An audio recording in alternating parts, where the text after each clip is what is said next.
அந்த நாள் மிக சமீபம். Praise the Lord. மணவாளனுடைய வருகையை எதிர்நோக்கி காத்திருக்கின்ற கற்புள்ள கன்னிகைகளாக தங்கள் ஆத்தும தீபம் எப்போதும் எரிந்து கொண்டிருக்கின்ற புத்தியுள்ள கன்னிகைகளாக கிறிஸ்துவின் வருகைக்காக நாம் காத்திருப்போம்.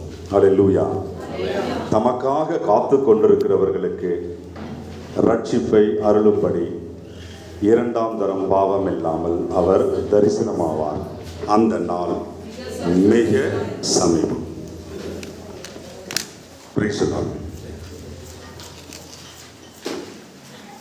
ராஜ்யம் கருத்தரங்கு நிறைவு பெறுகிறது.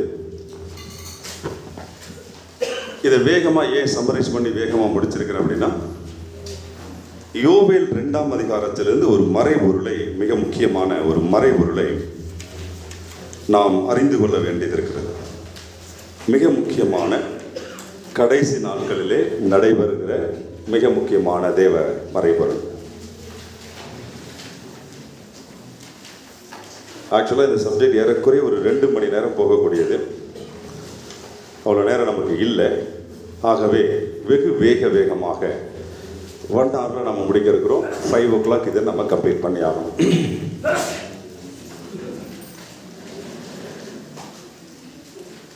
யோவேல் 2ஆம் அதிகாரம் 28 முதல் 32 வரைக்கும் உள்ள வசனங்களை நாம் வாசிப்போம்.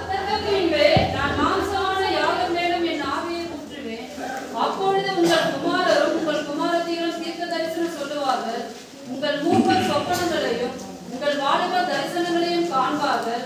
ஊழியக்காரர் மேலும் ஊழியக்காரிகள் மேலும் அந்நாட்களிலே என் ஆவியை ஊற்றுவேன். வானத்திலும் பூமியிலும் ரத்தம், அக்கினி, புகை ஸ்தம்பங்கள் ஆகிய அதிசயங்களை காட்டுவேன். கர்த்தருடைய பெரிதும் பயங்கரமான நாள் வரும் முன்னே சூரியன் இருளாகவும் சந்திரன் ரத்தமாகவும் மாறும். அப்பொழுது கர்த்தருடைய நாமத்தை தொழுது கொள்ளுகிறவன் எவனோ அவன் ரட்சிக்கப்படுவான். கர்த்தர் சொன்னபடி சீயோன் பர்வதத்திலும் எருசலேமிலும் கர்த்தர் வரவழைக்கும் மீதியா இருப்பவர்களிடத்திலும் ரட்சிப்பு உண்டாயிருக்கும்.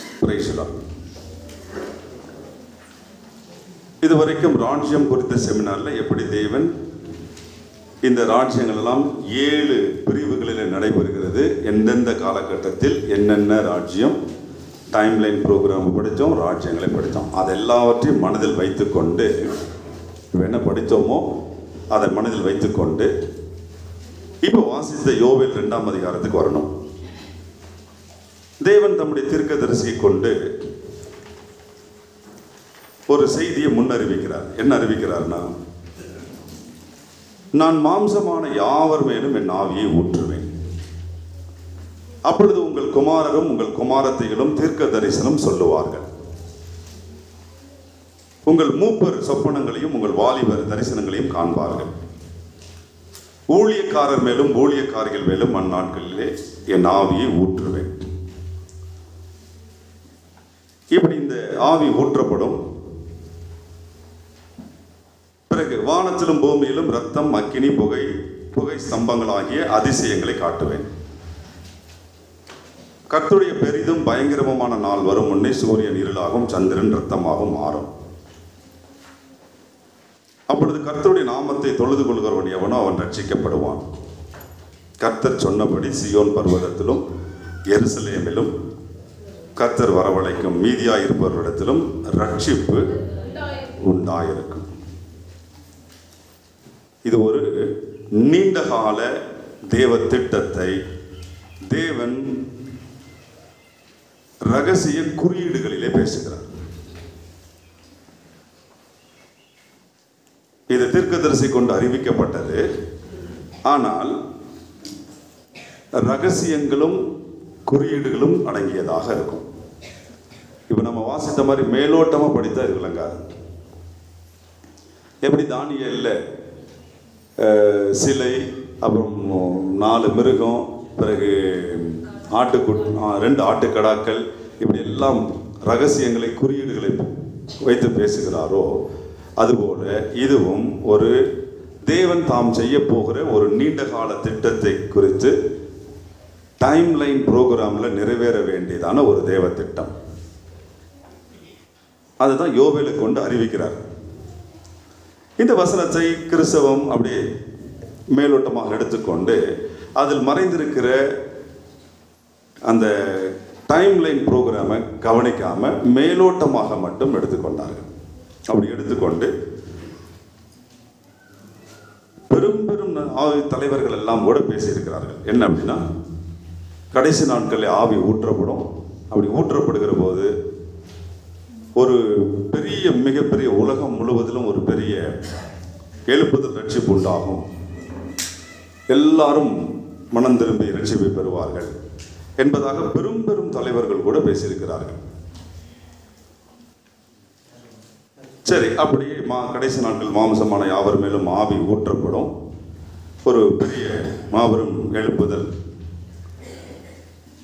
உலகம் முழுவதும் உண்டாகும், ரட்சிக்கப்படுவார்கள் என்பது அப்படி நம்ம எடுத்துக்குவோம். அப்படியே எடுத்துக்குவோம். ஊற்றுவார், பெரிய உலகம் முழுவதும் பெரிய ரட்சிப்பு உண்டாகும். சரி, ஏன்னா இது தேவன் தான் அறிவித்திருக்கிறார் தீர்க்கதரிசி கொண்டு. தேவனுடைய வார்த்தை தானே, தேவ வார்த்தையா இருக்கிற போது அது நிறைவேறிதான் ஆகணும். அப்படியே வச்சுக்குவோம். இன்னும் ஒரு செட் ஆஃப் வேர்சஸ் எழுதுங்க. இது அப்படியே எடுத்துக்கலாம். ஆவி ஊற்றப்பட போகிறது, ஒரு பெரிய உலகம் முழுவதிலும் பெரிய ரட்சிப்பு எழுப்புதல் உண்டாக போகிறது. அப்படியே எடுத்துக்கோம். சரி, உண்டாக போகிறது. இப்போ எழுதுகிற வசனங்கள், இப்போ நான் சொல்கிற வசனங்கள் எல்லாம் கிடக்குன்னு எழுதுங்க.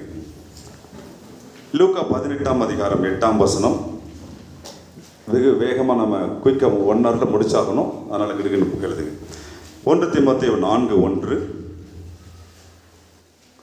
2 தெசலோனிக்கேயர் 2ஆம் அதிகாரம் 1 முதல் 3, மத்திய 24ஆம் அதிகாரம் 37, 38, 24ஆம் அதிகாரம் 37, 38, மத்திய 24ஆம் அதிகாரம் 11, 12 மற்றும் 24, 2 தீமோத்தேயு 3ஆம் அதிகாரம் 1 முதல் 5, 2 தீமோத்தேயு 3ஆம் அதிகாரம் 1 முதல் 5. இப்போ என்ன பண்ணணும்னா, வசனங்களை எடுத்து இதையும் வாசிக்கணும், இதையும் வாசிக்கணும், ரெண்டையும் கம்பேர் பண்ணணும். முதல்ல யோவேல் 2ஆம் அதிகாரத்தில் 5 வசனங்களை வாசிச்சிட்டோம். 28 முதல் 32 வரைக்கும் வாசிச்சிட்டோம். ஆவி ஊற்றப்பட போகிறது, ஒரு பெரிய எழுப்புதல் ரட்சிப்பு உண்டாக போகிறது அப்படின்னு அந்த வசனத்தில் நம்ம விளங்கி இருக்கிறோம். ஸோ அதை அப்படியே வச்சுக்கோம். தேவ வார்த்தையாச்சே, அப்படியே வச்சுக்குவோம். வைத்துக்கொண்டு இப்போ படிக்கிற வசனங்கள் எல்லாம் வேகமா 1 by 1 படிப்போம். அவர்களுக்கு நியாயம் செய்வார் என்று உங்களுக்கு சொல்லுகிறேன். ஆகிலும் மனுஷகுமாரன் வரும்போது பூமியிலே விசுவாசத்தை காண்பாரோ என்றார். மனுஷகுமாரன் வரும்போது, அது எந்த வருகை? 2ஆம் வருகை. கிறிஸ்து மனவாட்டியாகிய சபை கூட்டத்தை அழைத்து கொண்டு போக வரப்போறார். வரப்போறன்னு சொல்லியிருக்கிறாரா?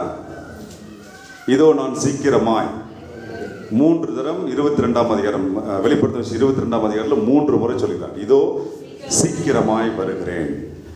தாம் சொன்னபடியே வாக்கு மாறாமல், அவர் வாக்கு மாற மாட்டார். தாம் சொன்னபடியே ஆன் டைம்ல வருவார்.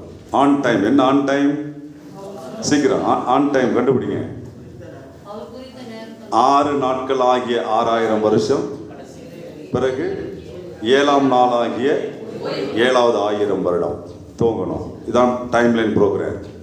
தாம் சொன்னபடியே 6 நாள் நிறைவு பெற்றுகிற போது வருவார். சரி, நல்லா கவனிங்க. அந்த 6 நாளுக்கு குறியீடு படிச்சிருக்கோம், ஞாபகத்தில் இருக்கா? இந்த 6 நாட்களுக்கான குறியீடு எல்லாம் கோடிங்கில் பேசுறாரு. மத்திய ஆதிகமம் 6ல் மனுஷன் இருக்க போகிறது 120 வருஷம். நல்லா கவனிங்க. என் ஆவி மனுஷனோட என்றைக்கும் போராடுவதில்லை, அவன் மாம்சம்தானே. விளங்குதா? அவங்ககிட்ட போராட என் ஆவி மனிதனோடு போராடுவதில்லை என்ற.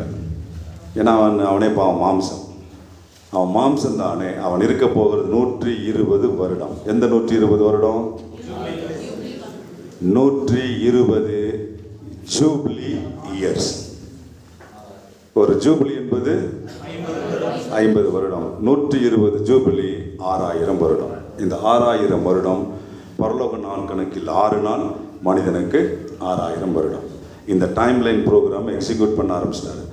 6 நாள் முடிவடைஞ்சால் வந்துடுவார், ஆன் டைமில் வருவார். இந்த ஆன் டைமில் வருவதை தான் என்னன்னு சொல்லியிருக்கிறார், நான் சீக்கிரமாய் வருகிறேன், சொன்னபடியே வருவார். அவர் வரும்போது லூக்கா 18:8 என்ன சொல்லுது?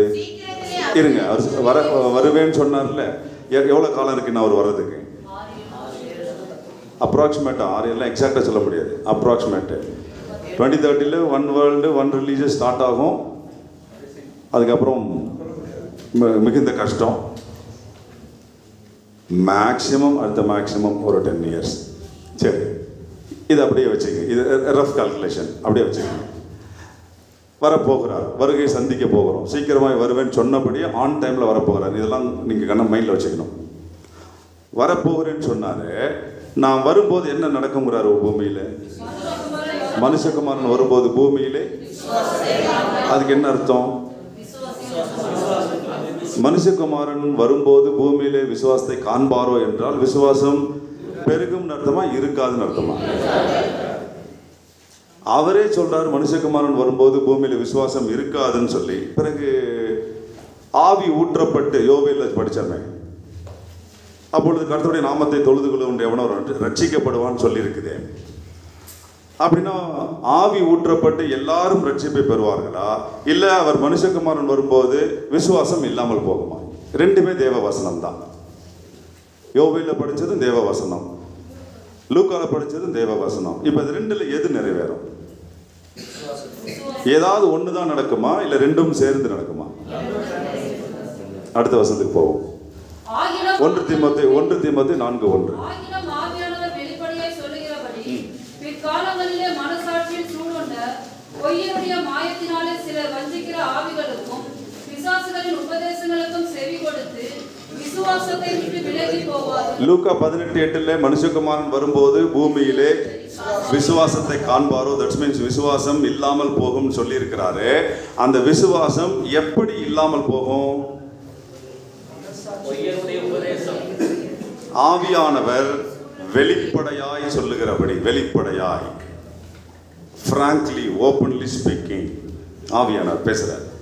வெளிப்படையாய் சொல்லுகிறபடி பிற்காலங்களிலே மனசாட்சியிலே சூடுண்ட பொய்யருடைய மாயத்தினாலே வஞ்சிக்கிற பிசாசுகளின் உபதேசங்களுக்கு செவி கொடுத்து எதை விட்டு விலகி போவான்? எதனால விலகி போவான்? வஞ்சிக்கிற பிசாசுகளின் உபதேசங்களுக்கு செவி கொடுத்து விசுவாசத்தை விட்டு விலகுவான். இயேசு சொன்னாரு மனுஷகுமாரன் வரும்போது பூமியிலே விசுவாசம் இராதுன்னு சொன்னாரு. காண்பாரோன்னு என்ன அர்த்தம்? இருக்காதுன்னு சொன்னாரு. எப்படி இல்லாமல் போகும்? வஞ்சக உபதேசம். நீங்க திரும்புற பக்கம்லாம் கிறிஸ்தவத்தில் வஞ்சக உபதேசம், திரும்புற பக்கம்லாம். அதுலயும் இப்ப லேட்டஸ்டா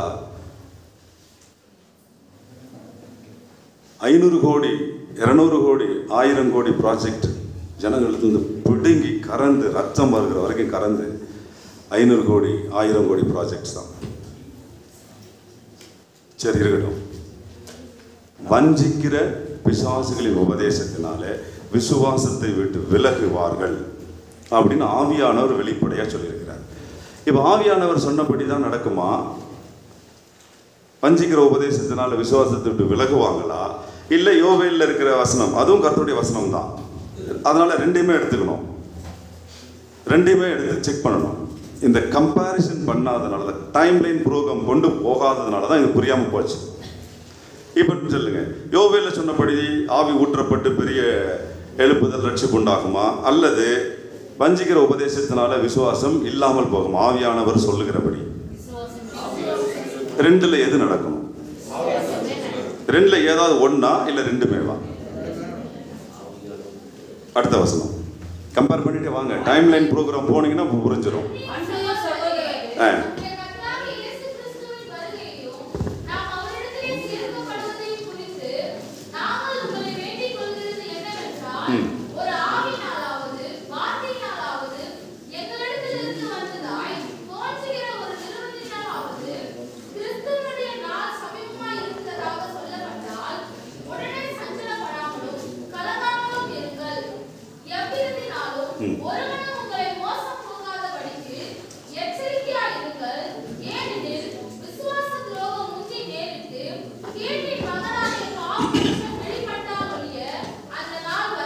கவனிங்க. ஆவியானவர் வெளிப்படையாக சொல்லிட்டாரு. இயேசுவும் லூக்கா 18 சொல்லிட்டாரு. இன்னும் இயேசு சொன்ன சில வசனங்களை படிக்க வேண்டியிருக்கு, வருவோம். இங்கே கவனிங்க. பரிசுத்த ஆவியானவர் பவுலை கொண்டு சபைக்கு எழுதுறார். நல்லா கவனிக்கணும். பவுலானாலும் சரி, பேதுருவானாலும் சரி, பழைய ஏற்பாட்டு தீர்க்கதரிசிகள் ஆனாலும் சரி, இவங்கெல்லாம் வேதத்தை எழுதினார்கள் என்றால் இவங்கெல்லாம் என்னதான்? ஆவியானவரால் பயன்படுத்தப்படுகிற வெறும் எழுதுகோல் தான். விளங்குதா? வெறும் கருவி தான். வேத வாக்கியங்கள்லாம் யாரால் தான் அருளப்படுவது? ஆவியானவர் தான். இப்போ ஆவியானவர் பவுலை கொண்டு சபைக்கு சொல்றார். என்ன சொல்றார் பாருங்க. அன்றியும் சகோதரரே, இருங்க சொல்லும்போது வாசிங்க போதும். தேங்க்யூ. இல்லை எக்ஸ்பிளைன் பண்ணணும், நான் கொஞ்சம் நிறுத்தி வாசிக்கணும், அதுக்காக தான். தேங்க்யூ. அன்றியும் சகோதரரே, நம்முடைய கர்த்தராகிய இயேசு கிறிஸ்துவின் வருகையையும், கவனிங்க, இயேசு கிறிஸ்துவனுடைய வருகையும் நாம் அவரிடத்தில் சேர்க்கப்படுவதையும் குறித்து.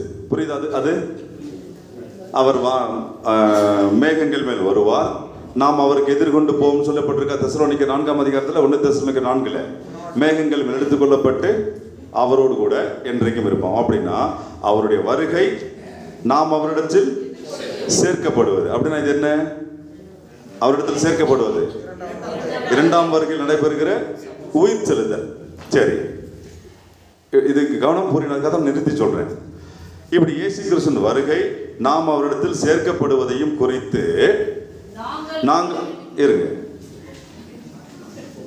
நாங்கள் உங்களை வேண்டிக் கொள்ளுகிறது என்னவென்றால், இந்த இந்த இந்த ரெண்டு வருகை, நாம் அவரிடத்தில் போறது, இதை குறித்து உங்களிடத்தில் வேண்டிக் கொள்வது என்னவென்றால், ஒரு ஆவியினாலாவது ஒரு வார்த்தையினாலாவது எங்களிடத்திலிருந்து வந்ததாய் தோன்றுகிற ஒரு நிருபத்தினாலாவது, யார் சொல்றது? எங்களிடத்திலிருந்து வந்ததாய் தோன்றுகிற ஒரு நிருபத்தினாலாவது, கிறிஸ்துவினுடைய நாள் சமீபமாய் இருக்கிறதாக சொல்லப்பட்டால் உடனே என்ன பண்ணாதீங்க? சஞ்சலமும் பட வேண்டாம், கலங்கவும் வேண்டாம். திரும்ப ரிப்பீட் பண்றேன். ஒரு ஆவியினாலாவது வார்த்தையினாலாவது எங்களிடத்திலிருந்து வந்ததாய் தோன்றுகிற ஒரு நிருபத்தினாலாவது, எது சமீபம் சொன்னா? கிறிஸ்து வரப்போறாருங்க அப்படின்னு சொன்னா நீங்க ஒன்றும் கலங்கவும் வேண்டாம், சஞ்சலப்படவும் வேண்டாம். ஏன்? எவ்விதத்தினாலும் நீங்க படிக்க வேண்டாம், நான் சொல்றேன். எவ்விதத்தினாலும் ஒருவனும் உங்களை மோசம் போகாதபடிக்கு எச்சரிக்கையா இருங்கள். ஏனெனில் ஒருவனும் உங்களை மோசம் போக்காதபடிக்கு எச்சரிக்கையா இருங்கள். இயேசு இன்றைக்கு வரார், நாளைக்கு வரார், அடுத்த மாதம் வரார், அடுத்த வருடம் வருகிறாருன்னு 18ஆம் நூற்றாண்டுல இருந்தே சொல்லிட்டு இருக்காங்க. நான் சொல்றது புரியுதா? 18ஆம் நூற்றாண்டுல இயேசு வருவார்னு சொன்னாங்க, 19ஆம் நூற்றாண்டுல வருவார்னு சொன்னாங்க, 20ஆம் நூற்றாண்டுல, 2000ஆவது ஆண்டுல, 2012ஆம் ஆண்டுல, இந்த போன செப்டம்பர்ல, போன 23 செப்டம்பர்ல, இப்படி இன்றைக்கு வருவார், நாளைக்கு வருவார், அடுத்த மாதம் வருவார், அடுத்த வருடம் வருவார் என்று எவ்வளவு நாட்களா சொல்லிட்டு இருக்காங்க. அதனால கிறிஸ்துவின் நாள் சமீபம் என்று சொன்னா, ஒரு ஆவியினாலாவது வார்த்தையினாலாவது எங்களிடத்திலிருந்து வந்ததாய் தோன்றுகிற ஒரு நிருபத்தினாலாவது கிறிஸ்துவின் நாள் சமீபம் சொன்னா நீங்க உடனே என்ன பண்ணாதீங்க? இப்ப நாம கூட என்னதான் சொல்லிக்கிட்டு இருக்கோம்? கிறிஸ்துவின் வருகை சமீபம் சமீபம் சொல்லிக்கிட்டு இருக்கோம். அப்படி சொல்லும் போது கூட நீங்க என்ன பண்ண வேண்டாம்? கவலைப்பட கலங்காமலும் சங்கடப்படாங்க. ஏன் அப்படின்னா, ஏனெனில் விசுவாச துரோகம் முந்தி நேரிட்டு கேட்டின் மகனாகிய பாவ மனுஷன் வெளிப்பட்டால் ஒழிய அந்த நாள் வராது. என்னையா இது? விசுவாச துரோகம் முந்தி நேரிட்டு கேட்டின் மகனாகிய பாவ மனுஷன் வெளிப்பட்டால் ஒழிய அந்த நாள் வராது. எந்த நாள்? அப்படின்னா கிறிஸ்துவின் நாள் வருவதற்கு முன்பு என்ன சம்பவிக்கும்? எப்படி விசுவாச துரோகம் வரும்? வஞ்சக பிசாசுகளின் உபதேசங்களுக்கு செவி கொடுத்து விசுவாசத்தை விட்டு விலகி போவார்கள். விசுவாசத்தை விட்டு விலகுகிறவனுக்கு பேர் என்ன? விசுவாசத்துல இருந்தா இப்ப விலகிட்டான். விலகிட்டவனுக்கு பேர் என்ன? அவிசுவாசி. விசுவாசத்தை விட்டு விலகினவனுக்கு பேர் தான் அவிசுவாசி. ரட்சிக்கப்படாதவனுக்கு பேர் அவிசுவாசி இல்லை, அவன் முழுவதும் பாவி. விளங்குதா? இன்னும் அவனுக்கு ரட்சிக்கப்படவில்லை, சத்தியம் சுவிசேஷம் இயேசு எதுவுமே தெரியாது, அவன் முழுவதும் பாவி. இப்ப விசுவாசத்தில் இருந்து விசுவாசத்தை விட்டு விலகினவனுக்கு பேர் தான் அவிசுவாசி. இப்ப இயேசு என்ன சொன்னாரு? மனுஷகுமாரன் வரும்போது பூமியிலே காண்பாரோ. பிறகு எப்படி இல்லாமல் போகும்னா ஆவியானவர் அதை வெளிப்படையா சொல்றார். என்ன வெளிப்படையா? வஞ்சிக்கிற பிசாசுகளின் உபதேசங்களுக்கு செவி கொடுத்து விசுவாசத்தை விட்டு விலகுவார்கள். இப்படி விலகுவார்கள் என்பதைத்தான் மறுபடியும் ஆவியானவர் பவுலை கொண்டு தெசலோனிக்கருக்கு சொல்லும் போது கிறிஸ்துவின் நாள் சமீபமா இருக்குதுன்னு சொன்னா நீங்க கலங்காதீங்க. ஏன் அப்படின்னா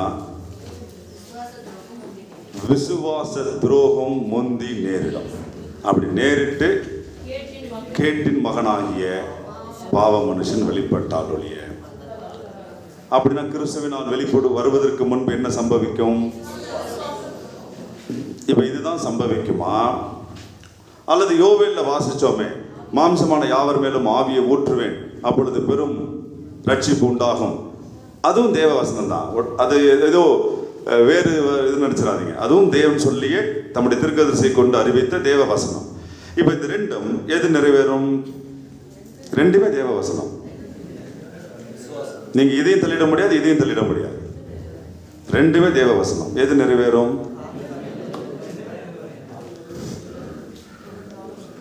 யாருக்கு எது பிடிச்சிருக்கோ அது நிறைவேறும். அப்படியா?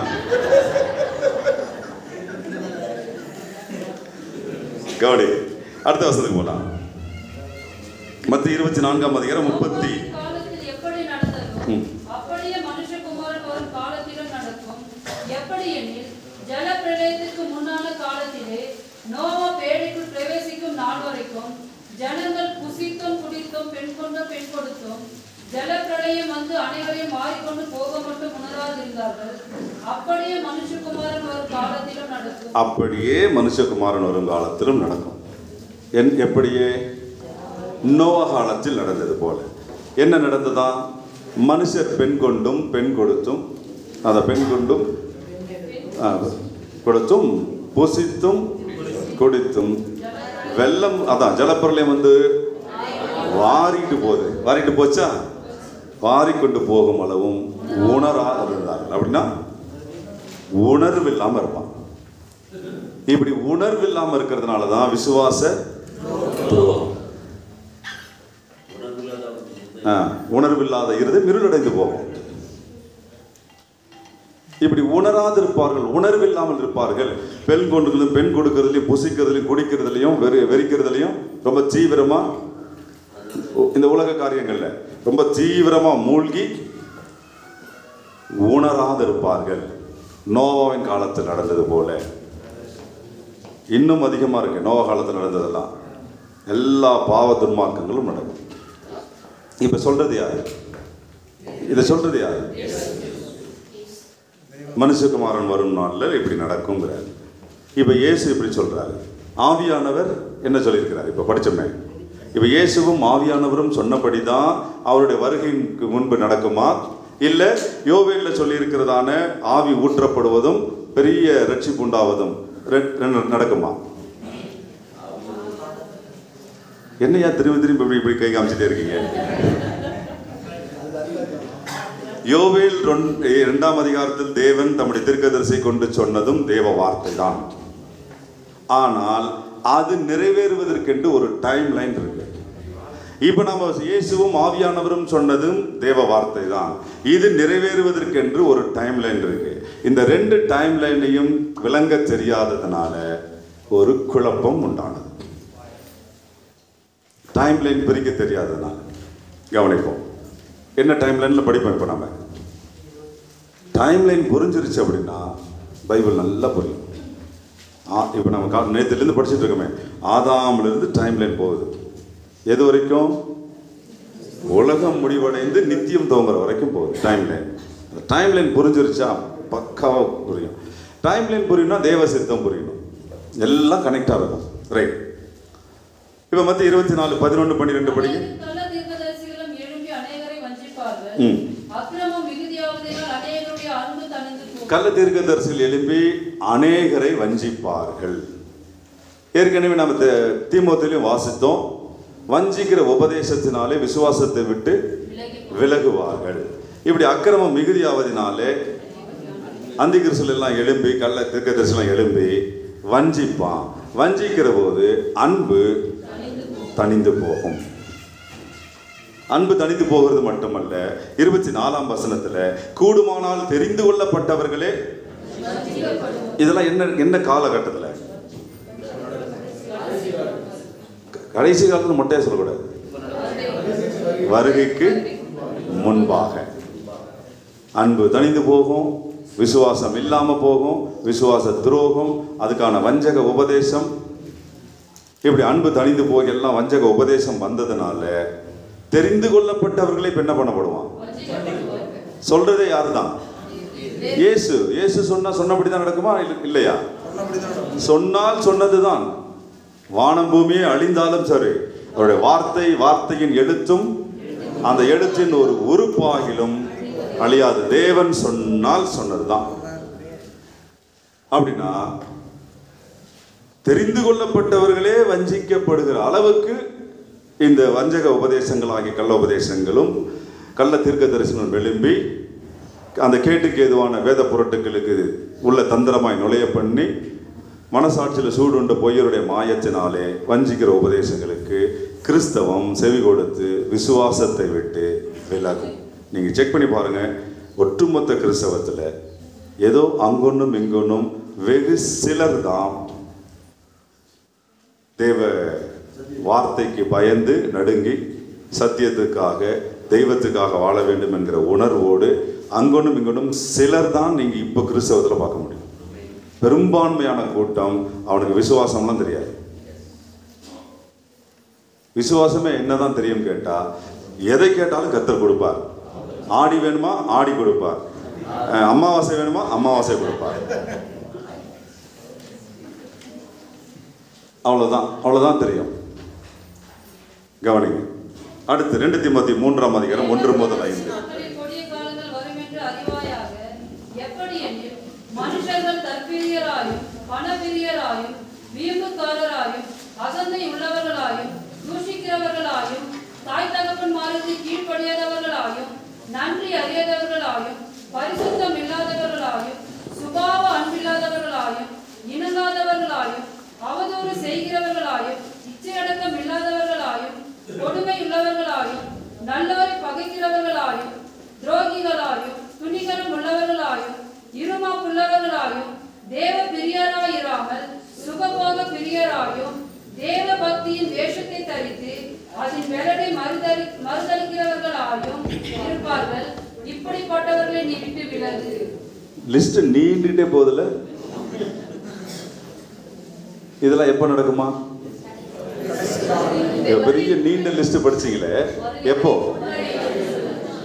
கடைசி நாட்களில் கொடிய காலங்கள் வரும், அறிவாயாக. அந்த கொடிய காலத்துக்கு அர்த்தம் கவனிங்க. கொடிய காலம்னா நமக்கு அதுக்கு அர்த்தம் தெரியல. நம்ம எல்லாம் அப்படியே மேலோட்டமாக ஓடுறதுனால அர்த்தம் புரியாது. உலக ஜனங்களை கேட்டிங்கன்னா, என்னையா இங்கெல்லாம் ஒரே பாவமாக இருக்குது, எல்லாம் அங்கே ஒரு துன்மார்க்கமாக இருக்குது, எல்லாம் மோசமாக இருக்குது, எங்கே பார்த்தாலும் கொலை வெறிகளாக இருக்குது, என்னையா இப்படி ஒன்றுமே நல்லா இல்லையே என்னன்னு கேட்டிங்கன்னா, என்னையா பண்ணுறது? கலிகாலம்.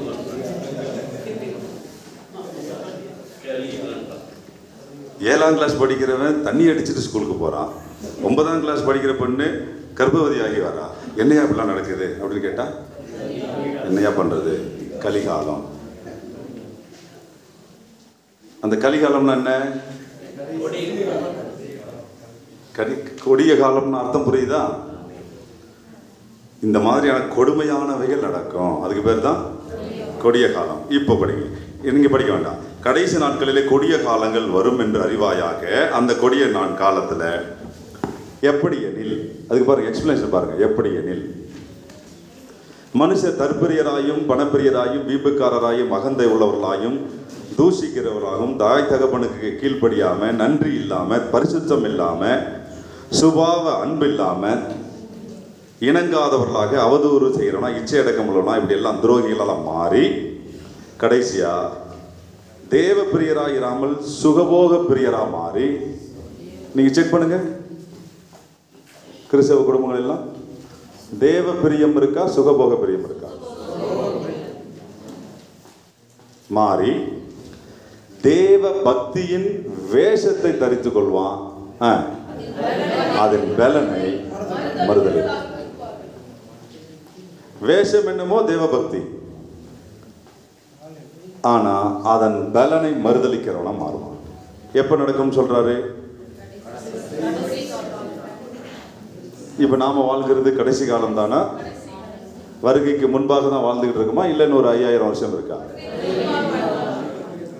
அப்ப வருகைக்கு முன்பாக இருக்கக்கூடிய கடைசி நாட்கள்ல விசுவாச துரோகம் உண்டாகுமாமே, விசுவாசத்தில் விலகி போவார்களாமே, அன்பு தணிந்து போகுமாமே, அதனால கள்ளத்திற்கரசிகள் கள்ள போர்கள் எழுப்பி வஞ்சிப்பார்களாமே, பிறகு இந்த மாதிரி எல்லாம் தற்பிரியம், பணப்பிரியம், வீம்பு, அகந்தை, தாய் தகவனுக்கு கீழ்ப்படியாம, நன்றி இல்லாம, அன்பு இல்லாம எல்லாம் உண்டாகி இறுதியா தேவ பக்தி அப்படிங்கிற வேஷத்தை தரித்ததன் பலனை மறுதலிக்கிறவர்களாக தான் இருக்காங்களா, இல்ல எல்லாம் தேவ பக்தியில் வளர்ந்துட்டே போறாங்களா? இப்ப இயேசுவும் ஆவியானவரும் சொன்னபடிதான் நடக்குதா? என்ன நினைக்கிறீங்க? இது எல்லாமே எப்போ எப்போ எந்த காலத்துக்கு? மனுஷகுமாரன் வரும் காலத்தில் சொன்னபடி நடந்துகிட்டு இருக்கு. இயேசு வரும்போது பூமியில் விசுவாசம் இராது. ஏன் இராதுன்னா எல்லாம் விலகிடுவான். அதுல பிரதானமான விசுவாச துரோகம் பணப்பேய் அப்படிங்கிற ஒரு பேய் பின்னாடி போயிடுவான். விளங்குதா?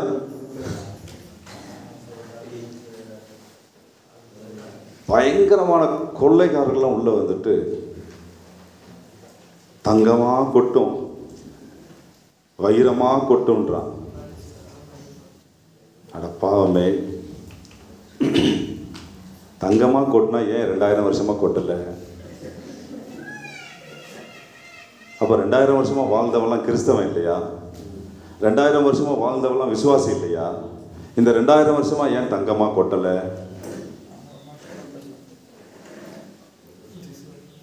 விளங்குதா? கவனிங்க. மனுஷகுமாரன் வரும் நாட்களில் விசுவாசம் இராமல் விசுவாச துரோகம் நேரிட்டு அன்பு தணிந்து போய்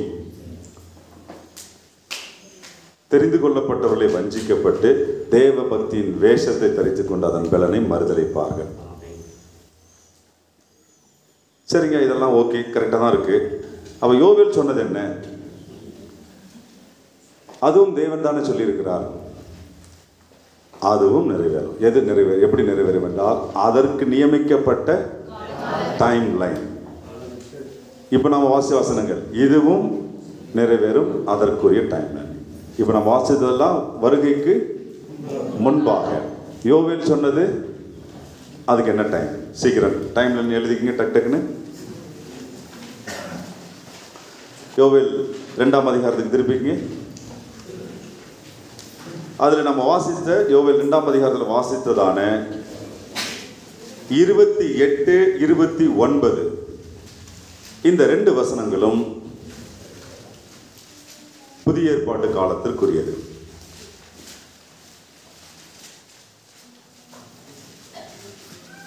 முப்பது முதல் 32 வரை உள்ள வசனங்கள் உலகத்தின் முடிவு நாளுக்குரியது. உலகத்தின் முடிவு நாள் எழுதிக்க டக் டக் டைம் லைன் சொல்லிட்டு இருக்கேன். யோவேல் 2ஆம் அதிகாரத்தில் வாசித்த 28, 29 வசனங்கள் புதிய ஏற்பாட்டு காலத்திற்குரியது.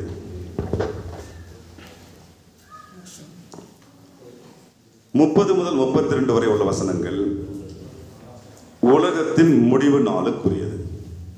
டைம் லைன் சொல்லியிருக்கேன். இதை கொஞ்சம் பகுத்து ஆராயணும். எப்படி பகுத்து ஆராயணும் என்றால் நல்ல கவனிங்க. 28, 29 வசனங்கள் அதை எடுத்துங்க. அங்க என்ன சொல்றாருன்னா, மாம்சமான யாவர் மேலும் என் ஆவியை ஊற்றுவேன், அப்பொழுது உங்கள் குமாரரும் குமாரத்திகளும் தீர்க்க தரிசனம் சொல்லுவார்கள், உங்கள் மூப்பர் சொப்பனங்களை காண்பார்கள், வாலிபர் தரிசனங்களை காண்பார்கள். ஊழியக்காரர் மேலும் ஊழியக்காரிகள் மேலும் என் ஆவியை ஊற்றுவேன். ஆவியை ஊற்றுவேன். இவங்க எல்லாரும், அதாவது குமாரர் குமாரத்தி, வாலிபர் மூப்பர், அப்புறம் ஊழியக்காரர் ஊழியக்காரிகள், இவங்க எல்லாரும் தீர்க்க தரிசனம் சொல்லுவார்கள். ஆவியை ஊற்றுவேன்னு சொன்னார். இப்படி நடக்கும் சொல்லியிருக்கிறார். அந்த ஆவி ஊற்றப்படுவது 2 பிரிவாக நடக்கும். ஊற்றுவேன்னு சொன்னார் பாருங்க, ஊற்றப்படும் 2 பிரிவா. என்ன 2 பிரிவு என்றால், முன்மாறி ஆவி ஊற்றப்படுவது, பின்மாறி ஆவி ஊற்றப்படுவது. 2 பிரிவா நடக்கும். கவனமா எழுதிங்க. முன்மாறி ஆவி, பின்மாறி ஆவி ஊற்றப்படுது. இந்த முன்மாறி எப்போ ஊற்றுவார், பின்மாரியை எப்போ ஊற்றுவார், அதுக்கான டைம் லைன் இது புரியணுமானால் அதற்கு முன்பு முன்மாறிக்கும் பின்மாறிக்கும் அர்த்தம் என்னங்கிறத கவனிக்கணும்.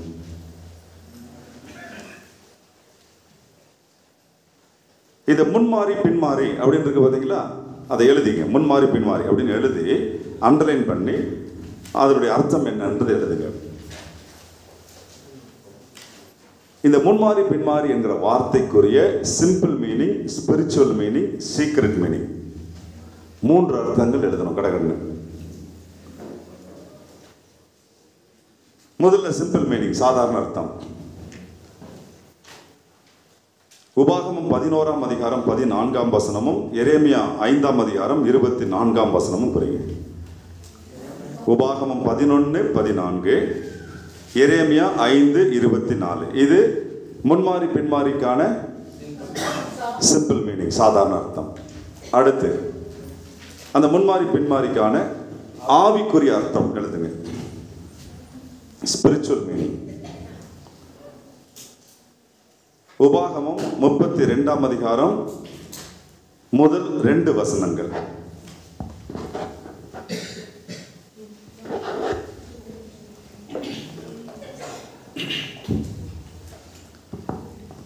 ஆவிக்குரிய அர்த்தம் உபாகமம் 32:1-2. அடுத்து சீக்ரெட் மீனிங், ரகசிய அர்த்தம் எழுதிங்க. முன்மாறி பின்மாரிக்கான ரகசிய அர்த்தம், சீக்ரெட் மீனிங். ஓசியா 6:3.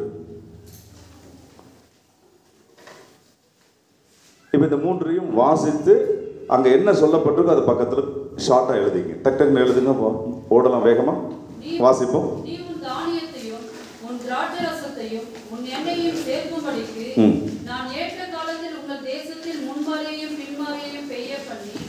இப்ப இங்க முன்மாறி பின்மாறி உன் தேசத்துல பெய்ய பண்ணுவேன்னு சொல்றாரு. அது என்னன்னு பாருங்க.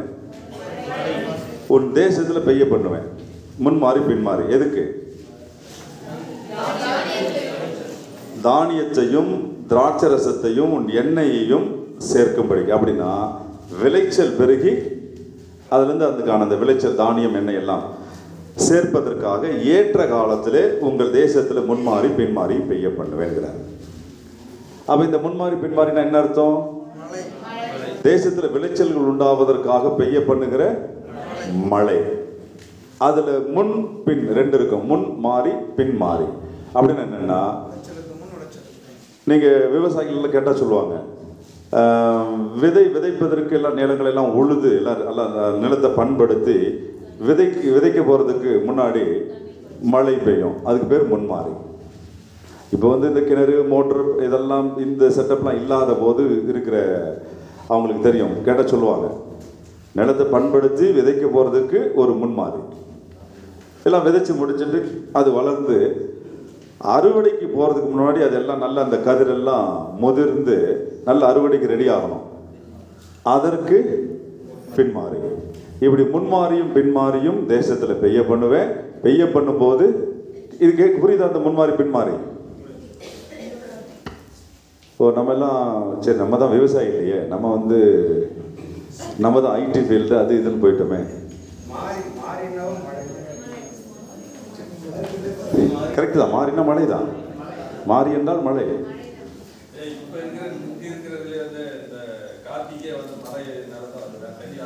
கரெக்ட். ஸோ இங்கே முன்மாறி பின்மாறி என்பது விதைப்பதற்கும் பிறகு அறுவடை செய்வதற்குமாக பெய்ய பண்ணுகிற முன்மாறி பின்மாறி. இதெல்லாம் உன் தேசத்தில் பெய்ய பண்ணுவேன் என்கிறார். நல்ல விளங்குதான்? அப்போ முன்மாறி பின்மாறிக்கு அர்த்தம் என்னதான்? பயிர்களுக்காக, அதாவது விவசாயத்திற்காக இல்லை, இந்த பூமியின் மேல் தேவன் பெய்ய பண்ணுகிற மழை. எரேமியா 5:24 படிச்சிருங்க. பாருங்க, அந்தந்த பருவத்தில்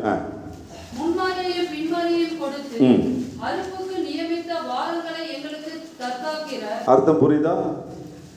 அந்தந்த பருவத்தில், விதைப்புக்கான பருவத்தில் அதுக்கான மழை, அறுப்புக்கான பருவத்தில் அந்த பருவத்தில் அதுக்கான மழை. எப்படி அந்தந்த பருவத்தில் முன்மாறி பின்மாரியை பெய்ய கொடுத்து அது அறுப்புக்கு நியமித்த வாரங்களை எங்களுக்கு தற்காக்கிற எங்கள் தேவனாகிய கர்த்தருக்கு பயந்திருப்போம். அப்போ முன்மாறி பின்மாரிக்கு அர்த்தம் புரிஞ்சுதா? சிம்பிள் மீனிங், தேசத்தின் மேல் பெய்ய பண்ணுகிற மழை. முன்னாடி பின்னாடி, மாறினா மழை. புரிஞ்சிருச்சா? ஃபைன். இப்போ ஸ்பிரிச்சுவல் மீனிங் வருவோம்.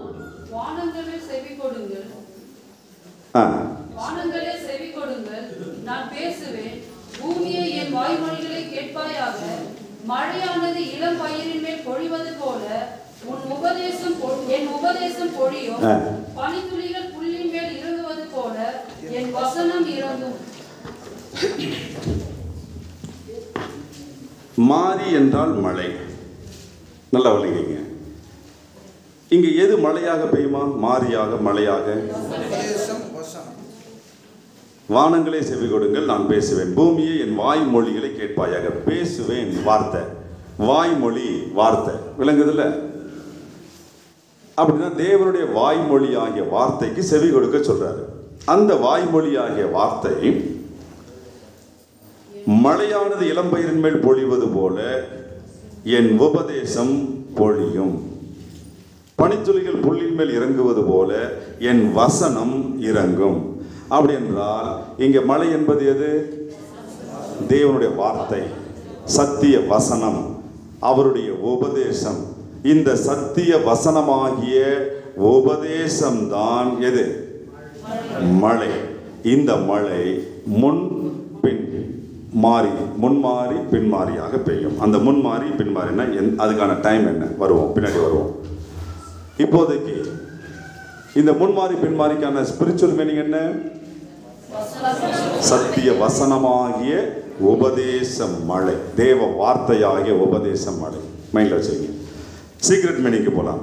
அப்பொழுது நாம் அறிவடைந்து கர்த்தரை அறியும்படி தொடர்ந்து போவோம். அவருடைய புறப்படுதல் அருணோதயம் போல ஆயத்தமாக இருக்கிறது. அவருடைய புறப்படுதல், நல்லா கவனிங்க. தேவனுடைய புறப்படுதல் அருணோதயம் போல் ஆயத்தமா இருக்கு. அவர் மழையை போலவும் பூமியின் மேல் பெய்யும் முன்மாறி பின்மாரியை போலவும் நம்மிடத்தில் வருவார். முன்மாறி பின்மாரி மழையை போல நம்மிடத்தில் வருவார். அவருடைய புறப்படுதல் வருவார். புறப்படுதல் ஆயத்தமாய் இருக்கிறது. அந்த புறப்படுதல் வருவார். முன்மாறி பின்மாரி மழையை போல. என்ன புரியுது? முன்மாறி பின்மாறினா தேவனுடைய வருகையை முன்மாறி பின்மாறி என்கிறார். விளங்குதா? விளங்கலையா? முன்மாறி எப்போ வந்தது, பின்மாறி இப்போ சீக்கிரம் சிந்திங்க. இந்த சீக்ரெட் மீனிங் மட்டும். தேவனுடைய புறப்படுதல் ஆகிய அந்த புறப்படுதல் ஆயத்தமாக இருக்கு. முன்மாறி பின்மாறி மாறியை போல அவர் நம்மிடத்தில் வருவார்னு சொல்லப்பட்டிருக்கு. ஓசியா தீர்க்கதரிசி கொண்டு சொன்னாரு. அந்த புறப்படுதல் ஆகிய தேவனுடைய வருகையில முன்மாறி பின்மாறி எது? சீக்கிரம். முன்மாறி முதல் வருகை, பின்மாறி வருகை. அப்ப முன்மாறி பின்மாறினா வெறும் மழைதானா, இல்ல அதுக்கு ஸ்பிரிச்சுவல் மீனிங் சீக்ரெட் மீனிங் இருக்கா? முன்மாறி பின்மாறி என்பதற்கு சிம்பிள் மீனிங் தேசத்தின் மேல் பெய்கிற மழை. அதற்கான ஸ்பிரிச்சுவல் மீனிங் இப்ப ரட்சிக்கப்பட்ட நம்மேல் பொழியப்படுகிற உபதேசமாகிய சத்திய வசன மழை. அடுத்தது சீக்ரெட் மீனிங் தேவனுடைய வருகையாகிய முன்மாறி பின்மாறி. இப்ப மாறின உடனே எங்க ஓடிடக்கூடாது? நல்லா கவனிக்கணும். இதுல கடைசி நாட்களில் மாம்சமான யாவர் மேலும் என் ஆவியை ஊற்றுவேன்னு சொன்னார்ல. அந்த ஆவி ஊற்றப்படுகிற அந்த மழை முன்மாரியாகவும் பின்மாரியாகவும் ரெண்டு பருவத்தில் பெய்யும். நல்லா கவனிங்க. விதைப்புக்கான பருவம், அறுவடைக்கான பருவம். 2 பருவத்தில் பெய்யும். விதைப்புக்கான பருவம் பருவம் ஓகே. விதைப்புக்கான பருவம் முதல் நூற்றாண்டு, அறுவடைக்கான பருவம் 20ஆம் நூற்றாண்டு. என்னையா இது முதல் நூற்றாண்டு 20ஆம் நூற்றாண்டு எப்படி நாங்கள் புரிஞ்சுக்கிறது? இந்த முன்மாறி பின்மாறி என்பது சத்திய வசனமாகிய உபதேச மழை. கிறிஸ்து மரித்து ரத்தம் சிந்தி தம்முடைய ரத்தத்தினால் மீட்பை உண்டாக்கி சீஷர்களை ஊழியத்துக்கு ட்ரைன் பண்ணி அவங்களுக்கு கொடுத்துட்டு போறாரு. என்ன கொடுத்துட்டு போறாரு? நீங்கள் புறப்பட்டு உலகம் எங்கும் போங்க, சகல ஜாதிகளுக்கும் சுவிசேஷத்தை அறிவித்து அவனை பிதா குமாரன் பரிசுத்த நாமத்தினால ஞானஸ்நானம் கொடுத்து நான் கட்டளையிட்ட யாவையும் அவர்களுக்கு என்ன பண்ணுங்க? உபதேசம் பண்ணுங்கள். உபதேசம் மழை சொன்னாரா? சுவிசேஷத்தை அறிவி ஞானஸ்நானம் கூட நான் கட்டளையிட்டதை அவனுக்கு உபதேசம் பண்ண. முதல் நூற்றாண்டில் அப்போஸ்தலர்கள், அதாவது இயேசு 33 வருஷ காலம் ஊழியம் செய்து முடித்தார். அப்போஸ்தலர்கள் சபையை பொறுப்படுத்தி நடத்த துவங்குகிறார். அந்த முதல் நூற்றாண்டின் முடிவு வரைக்கும் அப்போஸ்தலர்கள் இந்த சத்திய வசன மழையை, கிறிஸ்துவின் உபதேசம், பிறகு ஆவியானவர் சபைக்கு அங்கே அப்போஸ்தல காலத்தில் கொடுத்ததான இயேசுவின் உபதேசத்தையும் ஆவியானவர் உபதேசத்தையும், இந்த இருவரும் பிதாவின் உபதேசத்தை தான் கொடுத்தாங்க. முதல் நூற்றாண்டு முழுவதும் அப்போஸ்தலர்கள் இந்த சத்திய வசன மழையை பொழிய பண்ணினார்கள் ஆவியானவருடைய உதவியோடு. அந்த முதல் நூற்றாண்டு முழுவதும் நீங்க செக் பண்ணீங்கன்னா பல நாடுகளில் எழுப்புதல். ஒரு உபதேசத்தை கேட்டு 3000 பேர் 5000 பேர் ரட்சிக்கப்படுகிறான். ஒரு உபதேசம், ஒரே பிரசங்கத்தில். புரியுதா? ஒரே பிரசங்கத்தில் எல்லாம் ஓடி வரான். பரிசேயன் எல்லாம் ஓடி வரான். ஓடி வந்து, ஐயா நாங்கள் ரட்சிக்கப்படுறதுக்கு என்ன செய்யணும்? ரட்சிக்கப்படுறதுக்கு ஒரு வழிதான் இருக்கு, இயேசுங்கிற நாமத்தவிர வேறு வழி இல்லை. ஞானஸ்நானம் பேர் ஓடு. பயங்கர பெரிய எழுப்புதல். 3000 5000 ஒரே பிரசங்கத்தில். அப்போஸ்தல காலம் முடிவடைஞ்சது. டைம் வேற பயமுறுத்துது. கண்டினியூ பண்ணலாமா? ஒரு 5:30 வரைக்கும் போனால் கோச்சுப்பீங்களா? கோச்சுக்கு 5:30 வரைக்கும் போவோம்.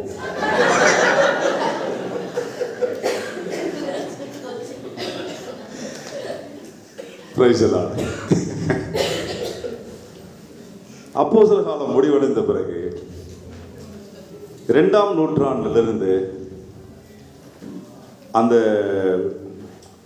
புதிய ஏற்பாடு சபைகளுக்குள்ள எல்லா பாபிலோனிய இறைவனுக்கும் உள்ள எல்லாத்தையும் கொண்டு வந்தான்.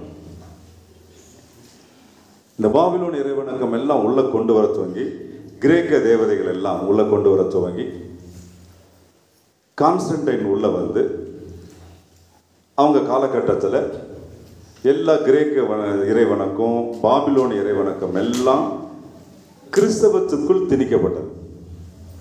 திணிக்கப்பட்டு, நல்லா கவனிங்க,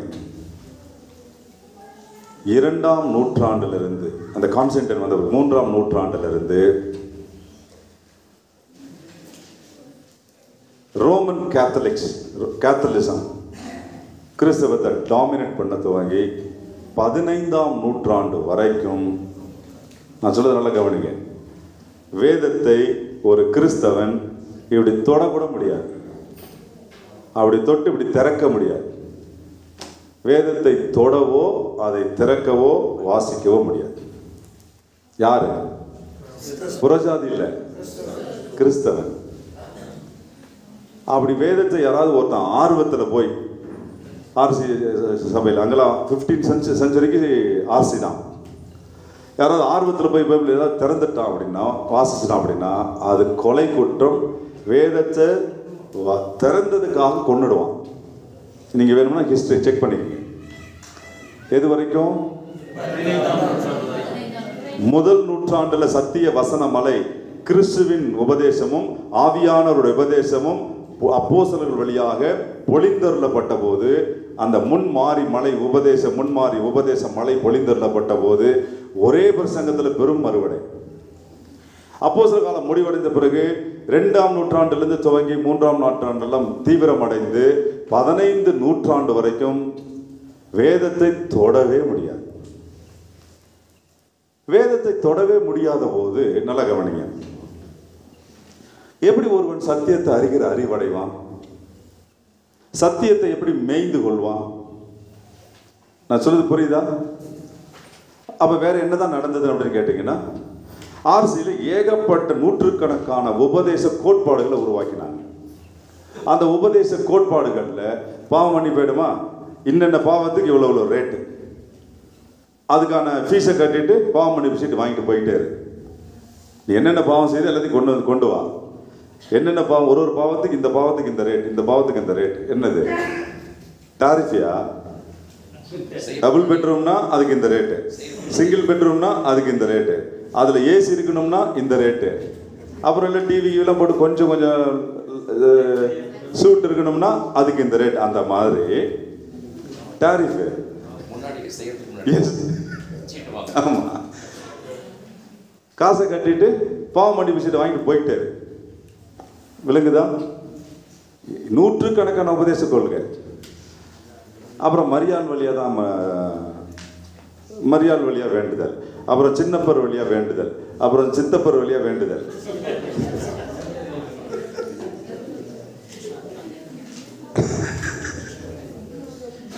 ஏகப்பட்டது கொண்டு வந்தாங்க நூற்றுக்கணக்கில்.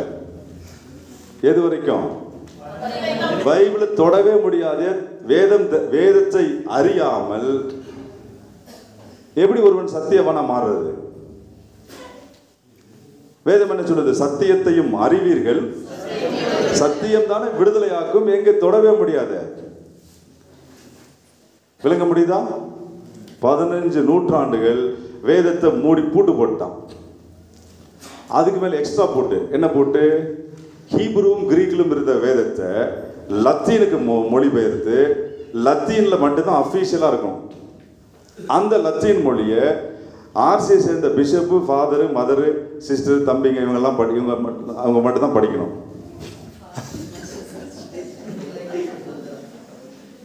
இந்த பிஷப்பு, ஃபாதர் இவங்களாம் தான் படிக்கணும்.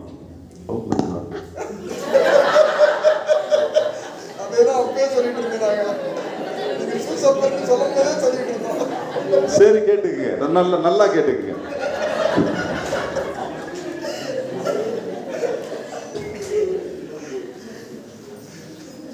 பட்சிக்கனுடைய வாயிலிருந்தே பட்சணத்தை எடுப்போம்.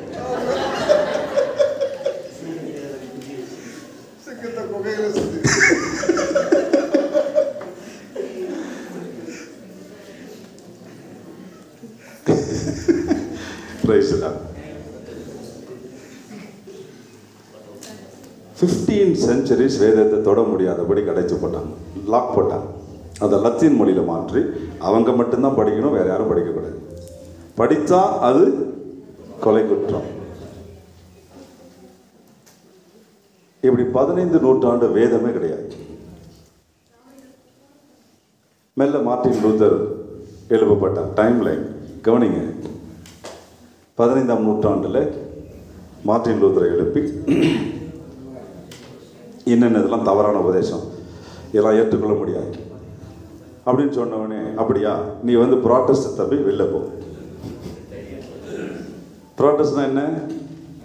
புரட்சியாளர்கள். ஓடு தடுத்து விட்டாங்க.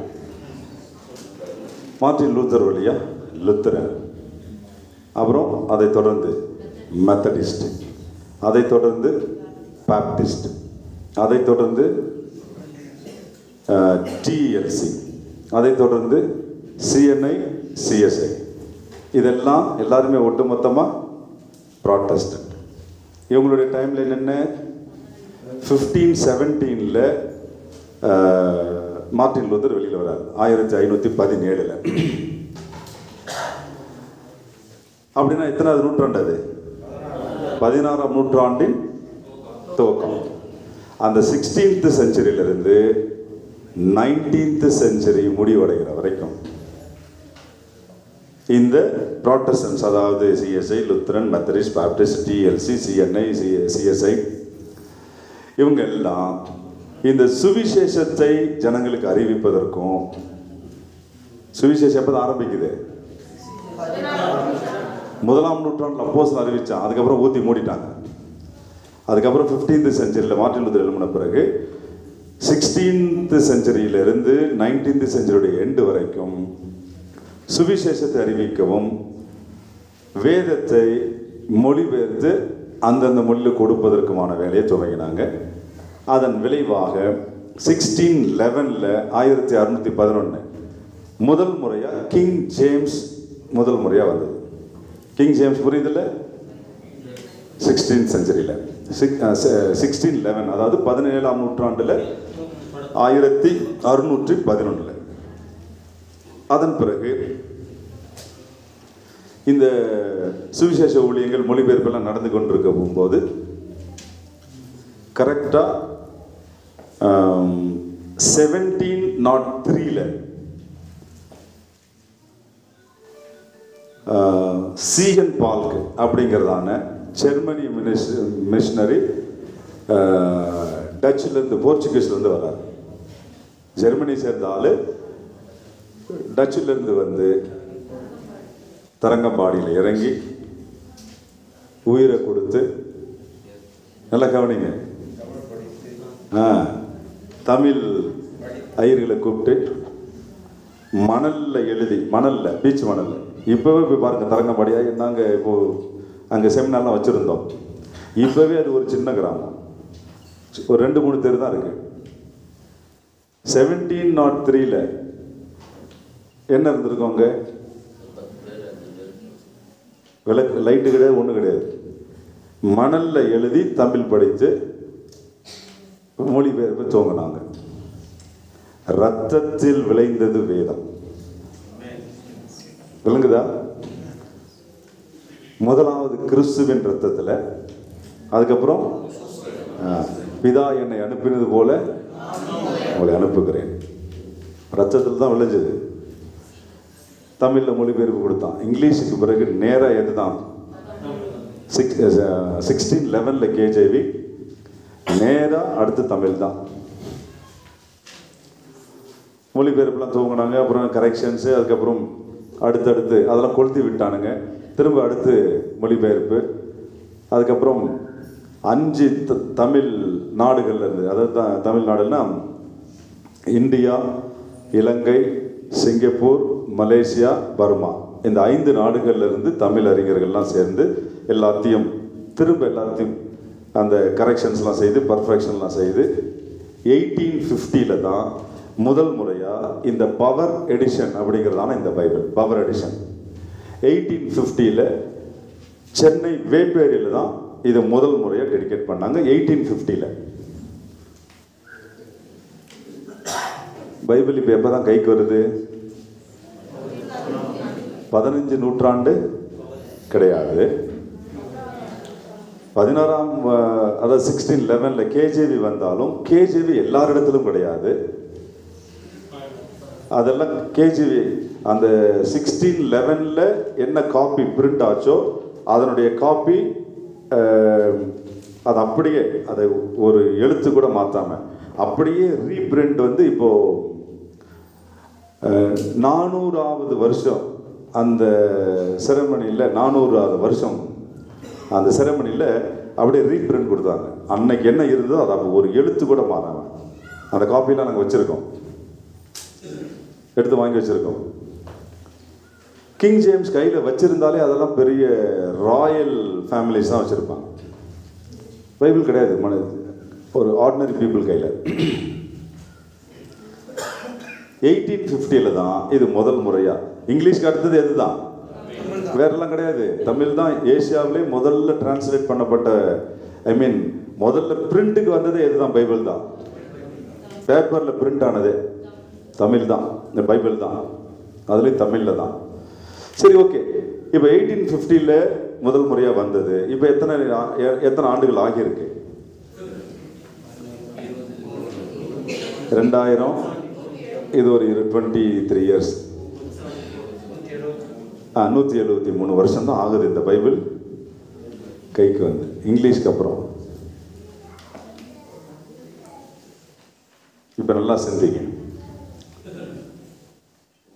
என்ன உள்ள பயங்கரமான ஆச்சரியம் தெரியுமா? 1850 இது லான்ச்சிங்,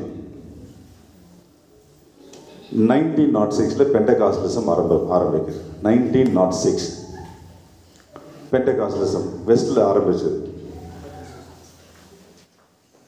1906னா எத்தனாவது நூற்றாண்டு? 19 முடிஞ்சிருச்சு. 20ஆம் நூற்றாண்டு.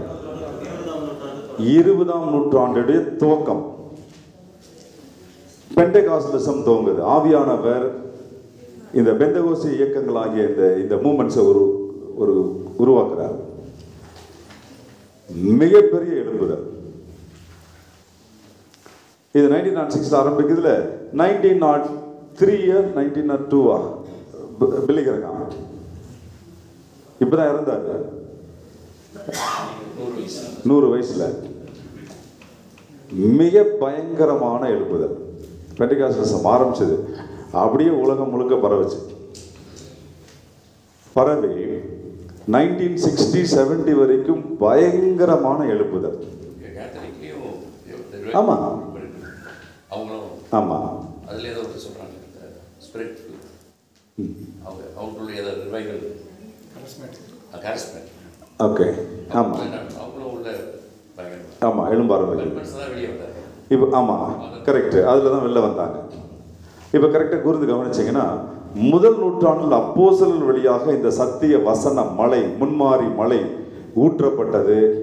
அதற்காகவே அப்போஸ்தலர் 2ஆம் அதிகாரத்தில் இது அப்போஸ்தலர்கள் ஒன்று கூடி இருக்கிற போது வார்த்தை அக்கினிமயமான நாவுகளாக அவர்கள் மேல் பொழிந்தருளப்பட்டது. வார்த்தை அக்கினிமயமான நாவுகளாக பொழிந்தருளப்பட்டது. பயங்கர எழுப்புதல் முதல் நூற்றாண்டு முழுவதும். அதோட மூடியாச்சு. 2ஆம் 3ஆம் நூற்றாண்டுக்கு பிறகு பைபிளும் கிடையாது, ஒன்றும் கிடையாது. பயங்கரமான உபதேச கோட்பாடுகளை உருவாக்கினாங்க.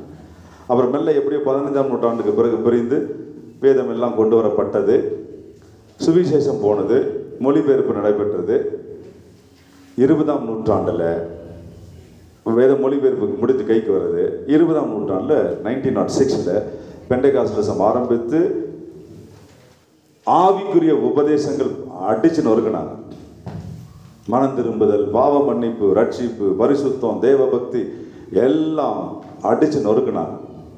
சுவிசேஷத்தை ஆரம்பிக்கும் போது எப்படி தான் ஆரம்பிப்பாங்கன்னா, ஒரு கிராமத்துக்கு போன உடனே மனம் திரும்புங்கள், பரலோக ராஜ்யம் சமீபமா இருக்கிறது, இன்றைக்கு மரித்தால் நாளைக்கு நீ எங்கே இருப்பாய். இதான் எடுத்த உடனே உபதேசம். இன்றைக்கு செத்து போனா நாளைக்கு நீ எங்க இருப்ப. என்னையா போய் கிராமத்துக்குள்ள நுழைஞ்சு மைக்க பிடிச்சிட்டு மனம் திரும்ப ராஜ்யம் வரப்போகுது, இன்னைக்கு நீ செத்து போனா நாளைக்கு எங்க இருப்பேன்னு கேட்டா எப்படி இருக்கும் அவனுக்கு? ஆனா அதை கேட்டெல்லாம் ஓடி வந்தான். சுவிசேஷத்தை, அந்த சுவிசேஷத்தை கேட்டு ஐயோ கேட்டு எல்லாம் ஓடி வந்தான். சபைகள் நிரம்பிச்சு. அதுதான், அதை கேட்டு எல்லாம் ஓடி வந்தான்.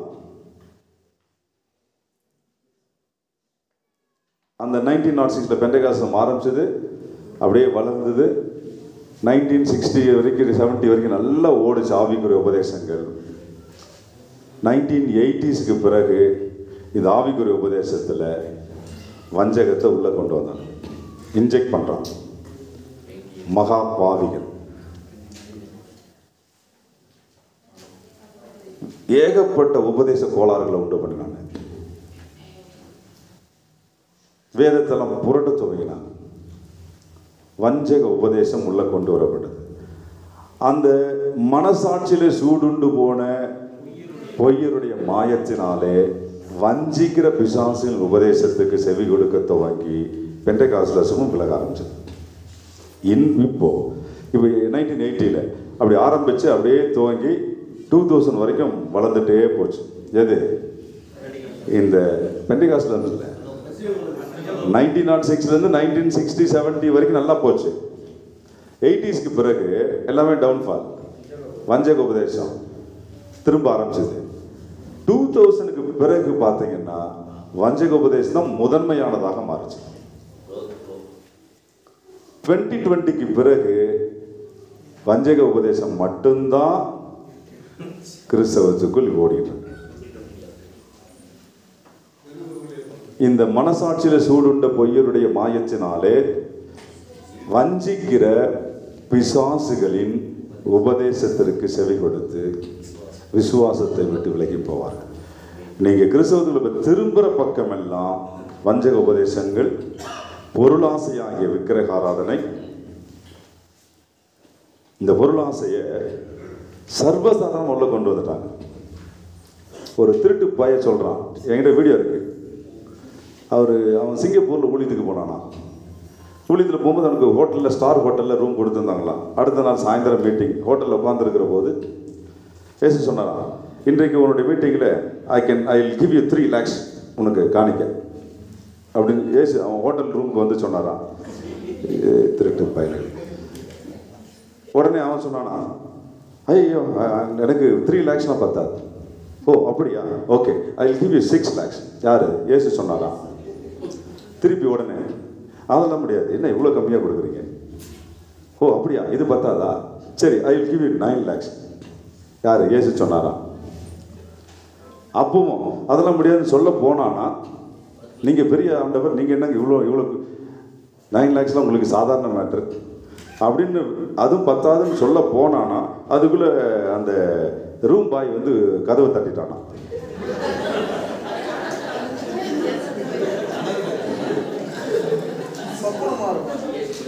சரி யாரும் மீட்டிங்கு போனானா, மீட்டிங் முடிச்ச உடனே 9 lakhs கையில் கொடுத்தாங்களாம்.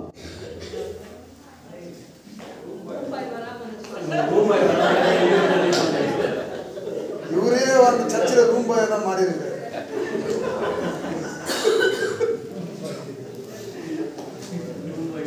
கேருபுக்கு ஊழியம் செய்கிறதான வஞ்சக பிசாசின் ஊழியர்கள். இந்த பொல்லாத விபச்சார சந்ததியாரால் கிறிஸ்தவம் கற்பழிக்கப்படுகிறது. கிறிஸ்தவ விசுவாசம் கற்பழிக்கப்படுகிறது. விளங்குது? அதாவது ஒரு எக்ஸாம்பிள் தான் கொடுத்துருக்கேன், 100 கணக்கில் இருக்கு. பயங்கரமாக கொண்டு வந்து நான் இயேசு சொன்னபடியே, பரிசுத்த ஆவியானவர் வெளிப்படையாய் சொன்னபடியே வஞ்சிக்கிற பிசாசின் உபதேசங்களை செவி கொடுத்து கிறிஸ்தவம் விசுவாசத்தை விட்டு விலக ஆரம்பிச்சது. ஏன் விலகிட்டு இருக்குன்னு கேட்டீங்கன்னா, இயேசு மனுஷகுமாரன் வரும்போது பூமியிலே காண்பாரோ. ஏன் இல்லாமல் போகும்? வஞ்சிக்கிற உபதேசத்தினால் விட்டு விலகி போவோம், விசுவாசத்தை விட்டு. இப்படி விலகி போய் விசுவாச துரோகம் முந்தி நேரிட்டால்தான் கேட்டின் மகன் வெளிப்படுவான். அதற்கு முன்பு கிறிஸ்துவின் நாள் வரணும். அப்படி கிறிஸ்துவின் நாள் வரணும்னா விசுவாச துரோகம் நடக்கும். அதன் விளைவா அன்பு தணிந்து போகும். கள்ளத்தீர்க்கதரிசி வஞ்சிப்பான்.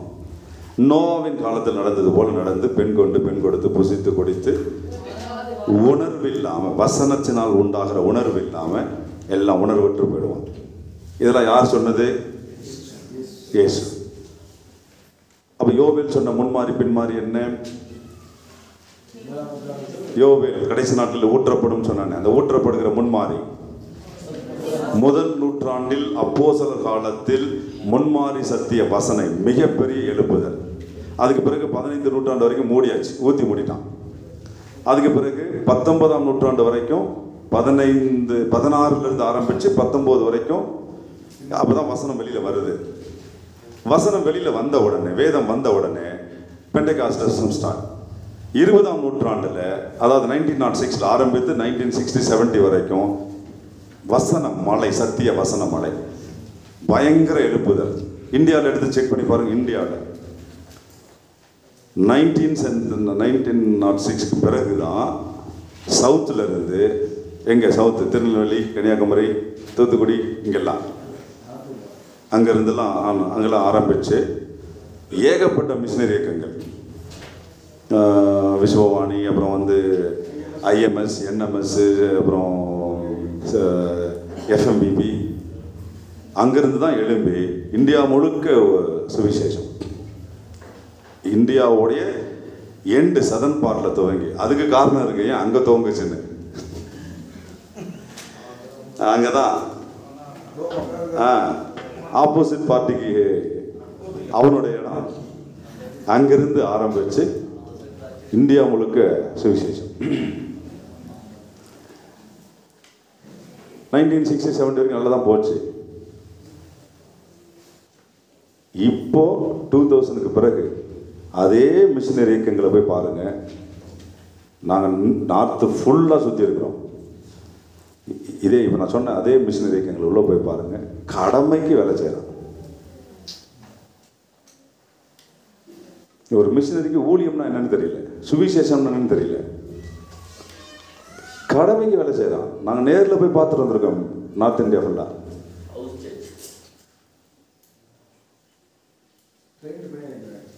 நல்ல கவனிங்க. 20ஆம் நூற்றாண்டில் 1906 துவங்கி 1980 வரைக்கும் ஓரளவுக்கு நல்லா போச்சு. 80க்கு அப்புறம் மெல்ல மெல்ல டவுன்ஃபால். 2000தோட இந்த சத்திய வசன உபதேச மலை நின்று போனது. அந்த மலை நின்ற பிறகு 2000க்கு பிறகு இப்போ 2020 வரைக்கும் சில ஊழியர்கள், நல்ல அந்த மூத்த ஊழியர்கள் இருக்காங்க பாருங்க, அவங்க மட்டும்தான் அங்கங்கே ஓரளவுக்கு உபதேசங்களை கொடுத்துட்டு இருந்தாங்க. இப்போ இந்த மூத்த ஊழியர்கள்லாம் மறைஞ்சாச்சு. அதே மூத்த ஊழியர்கள் இருந்த நல்ல விசுவாச ஊழியர்கள் அவங்க அடுத்த ஜென்ரேஷன் எழும்பி அதே ஊழியங்கள் அதே சபைகளுக்குள் அடுத்த ஜென்ரேஷன் எழும்பி இப்போ என்ன நடந்துக்கிட்டு இருக்கு போய் பாருங்க. எல்லாம் டப்பாங்குத்தும் குத்தாட்டமும் விசில் அடித்து கும்மாளம் போடுறதும் தான் ஊழியமாக இருக்கும். அந்த ஆவிக்குரிய நல்ல தலைவர்லாம் போய் சேர்ந்தாங்க. இந்த வசன சத்திய வசன உபதேச மலை நிறுத்தப்பட்டு ஃபைனல் டிராப்ஸ் தான். மழை நின்று போன பிறகு அங்கங்கே ஒரு சொட்டு விழும் பார்த்தீங்களா? மழை பொழிந்த பிறகு அங்கங்கே ஒரு சொட்டு விழுமே. அந்த ஃபைனல் சொட்டு தான் இப்போ அங்கங்கே ஒன்று இருக்கு. இந்த ஃபைனல் டிராப்ஸும் 2030ஓடு நிறுத்தப்படும். அதுக்கு பிறகு வேதம் கிடைக்காது. ஏன் கிடைக்காதுன்னா, ஒன் ரிலிஜியஸ், ஒன் புக்.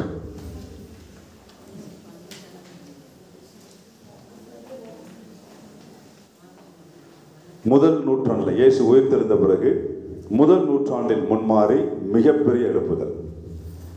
20ஆம் நூற்றாண்டில் பின்மாறி மறுபடியும் மிகப்பெரிய எழுப்புதல். முடிஞ்சிருச்சு. முன்மாறி பின்மாறி ஃபினிஷ்டு. இப்போ ஃபைனல் ட்ராப் தான், ஒரு சொட்டு அங்கங்கே. அதுவும் நிறுத்தப்பட போகிறது.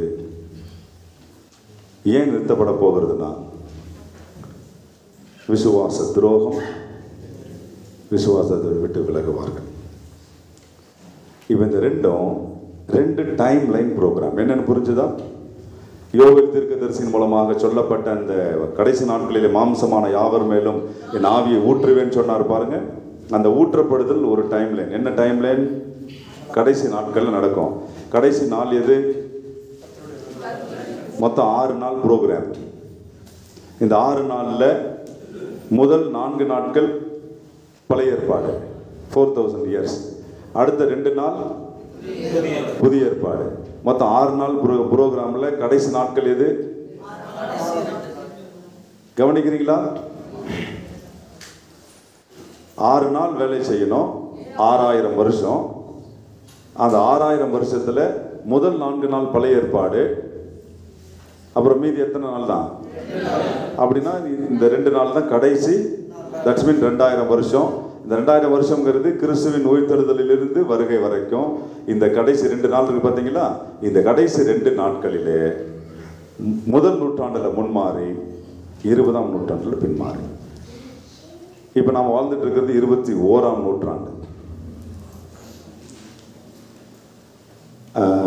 கிரெகோரியன் கேலண்டர் படி இது 21ஆம் நூற்றாண்டு. வேத கேலண்டர் படி வருகை வரைக்கும் இருக்கு அந்த 6000 மாதம். 6000 வருடம் முடிவடைந்த கிறிஸ்துவின் வருகை நடக்கணும். இப்போ கூர்ந்து கவனிங்க. இந்த சத்திய வசன உபதேச மலை நாம் அறிந்திருக்கிறபடி 19ஆம் நூற்றாண்டில் ஒரு 40-50 வருஷங்களுக்கு முன்பெல்லாம் சும்மா ஒரு மைக்கு பிடிச்சி ஒரு கிராமத்தில் பிரசங்கிச்சா 10 பேர் சர்ச்சைக்கு வந்துடுவான். விளங்குதா? ஆனால் இப்போ அவனை சட்டையை பிடிச்சி இழுத்துட்டு வந்தால் கூட வரமாட்டேங்கிறான். சுவிசேஷம் அறிவிக்க போனால் அந்த பக்கம் ஓட்டுருவான்.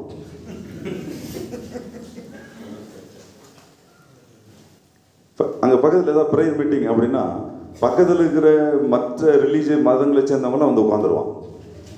ஒரு வீட்டில் ப்ரேயர் மீட்டிங் அப்படின்னா பக்கத்தில் இருக்க எல்லா மதங்களை சேர்ந்தவங்களும் வந்து உட்காந்துருவான். ஆனால் இப்போ அந்த வீட்டுக்காரனே உட்கார மாட்டேங்கிறான்.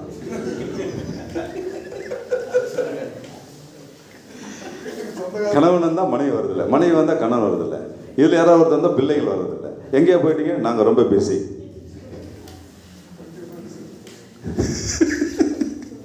நாங்கள் ரொம்ப பிஸி. ஏன் விளங்குதா? மழை நிறுத்தப்பட்டு விட்டதையா? இப்ப நாம எல்லாம் கேட்டுக்கிட்டு இருக்கோம், இதெல்லாம் என்னதான்? Final drops. மழை நின்ற பிறகு கடைசியா சொட்டுகிறதான ஃபைனல் டிராப்ஸ். இதுவும் நிறுத்தப்பட போகிறது 2030. நிறுத்தப்படும் டைம் லைன் நிறைவேறும். அதனால தான் அடிச்சுக்கிறோம், கேளுங்கய்யா, கேட்டுக்கு சத்தியத்துக்கு ஓடுங்கய்யா, ஓடுங்கய்யா. பிரைஸ் எல்லாம் இப்படி முன்மாறி பின்மாறி ஆகிய சத்திய வசன உபதேச மலை முதல் நூற்றாண்டிலும் 20ஆம் நூற்றாண்டிலும் மிகப்பெரிய எழுப்புதல். நீங்கள் செக் பண்ணி பாருங்க, பெண்டெகாஸ்டலிசம் ஆரம்பித்த காலகட்டத்தில் பயங்கர எழுப்புதல்.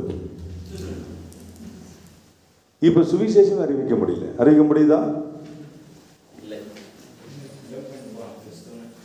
ஏதாவது சபைக்கு போய் கட்டணும்னா கட்ட முடியாது, சபை கட்ட முடியாது. அறிவிக்க போனா இது எங்க ஏரியா, உள்ள வராதேங்கிறான். சொல்றானா இல்லையா?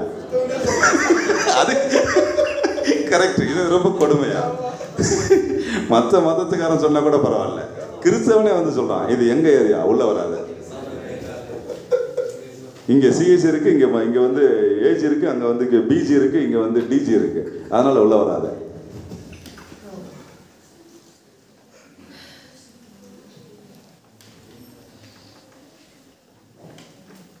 சிகிச்சை அறிவிக்க முடியாது. வேதம் நிறுத்தப்பட போகிறது. ஏன் அப்படிலாம் நடக்குது கேட்டீங்கன்னா, ஏன் நடக்குது?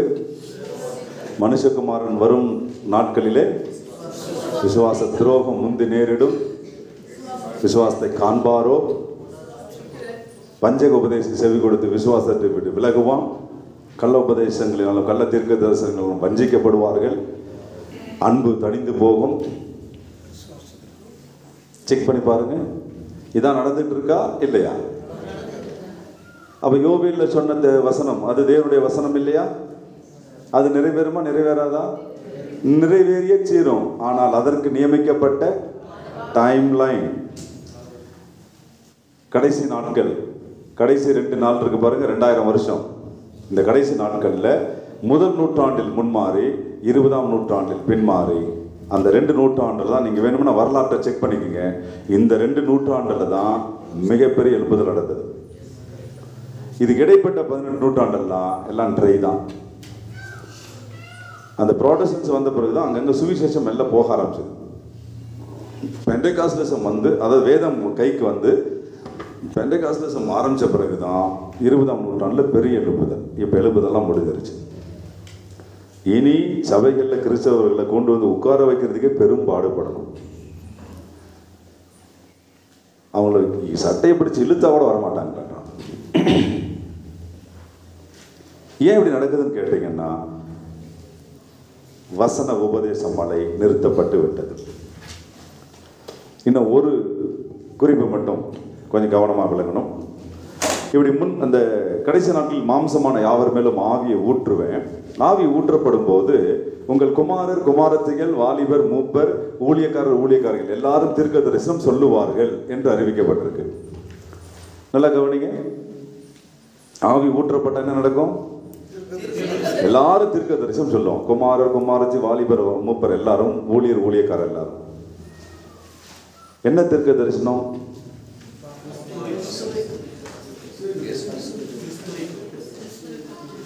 வெளிப்படுத்தும் விசேஷம் 19:10 சொல்லப்பட்டிருக்கிறபடி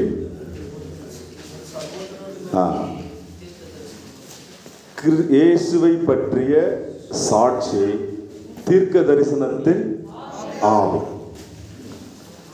முதல் நூற்றாண்டில் முன்மாறி ஊற்றப்பட்ட போது எல்லாரும் இயேசுவை பற்றிய சாட்சி அறிவித்தான். அந்த இயேசுவை பற்றிய சாட்சிக்கு பேர் என்னது? தீர்க்க தரிசனம்.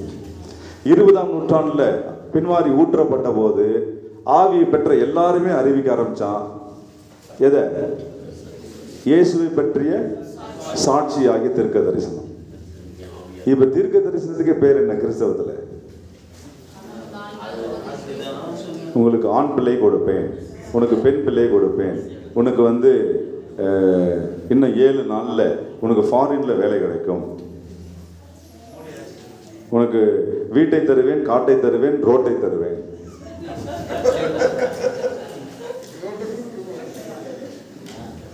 இதுக்கு பேர் தீர்க்க தரிசனமா? கிறிஸ்துவை பற்றிய சாட்சி, இயேசுவின் பிறப்பு, அவருடைய மரணம், அவருடைய உயிர்த்தெழுதல், அதன் மூலம் உண்டான ரட்சிப்பு, மனம் திரும்புதல், தேவபக்தி, பரிசுத்தம், கீழ்ப்படிதல், இதுக்கு பேர் தான் என்னது? இயேசுவை பற்றிய உபதேசமாகிய தீர்க்க தரிசனம். ஆவி ஊற்றப்பட்டா என்ன சொல்லுவாங்க? என்ன தீர்க்க தரிசனம் சொல்லுவாங்க? முதல் நூற்றாண்டுலையும் சொன்னா, 20ஆம் நூற்றாண்டுலையும் சொன்னா. இப்ப என்ன சொல்றாங்க? இயேசுவை ஏற்றுக்கொள்ளுங்க,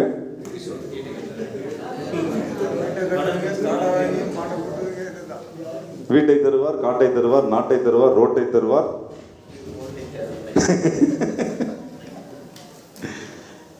எல்லாம் தந்த பிறகு கோட்டை விடுவாய்.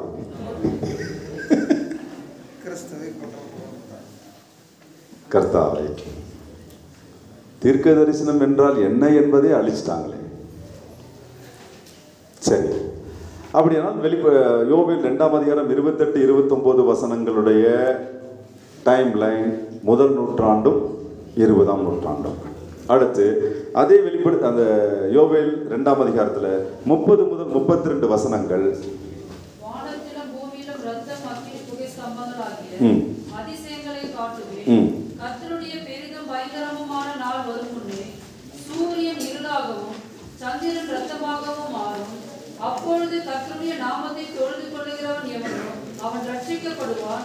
கர்த்தர் சொன்னபடி சீயோன் பர்வதத்திலும் எருசலேமிலும் கர்த்தர் வரவழைக்கும் மீதியா இருப்பவர்களிடத்திலும் ரட்சிப்பு உண்டாயிருக்கும். கொஞ்சம் வேகமாக கவனிப்போம், 5 நிமிஷத்தில் முடிச்சிடலாம். 28, 29 வசனங்களில் ஆவி ஊற்றப்படும், எல்லாரும் தீர்க்க தரிசனம் சொல்லுவார்கள் சொல்லிட்டார். அது என்னன்றது எவ்வளவு நேரம் பார்த்துட்டோம், அதுக்குரிய டைம் லைன் என்னன்னு பார்த்துட்டோம். இப்போ 30ல இருந்து என்ன சொல்ற பாருங்க. அதாவது 29 ஆவி ஊற்றுவேன் முடிச்சாச்சு.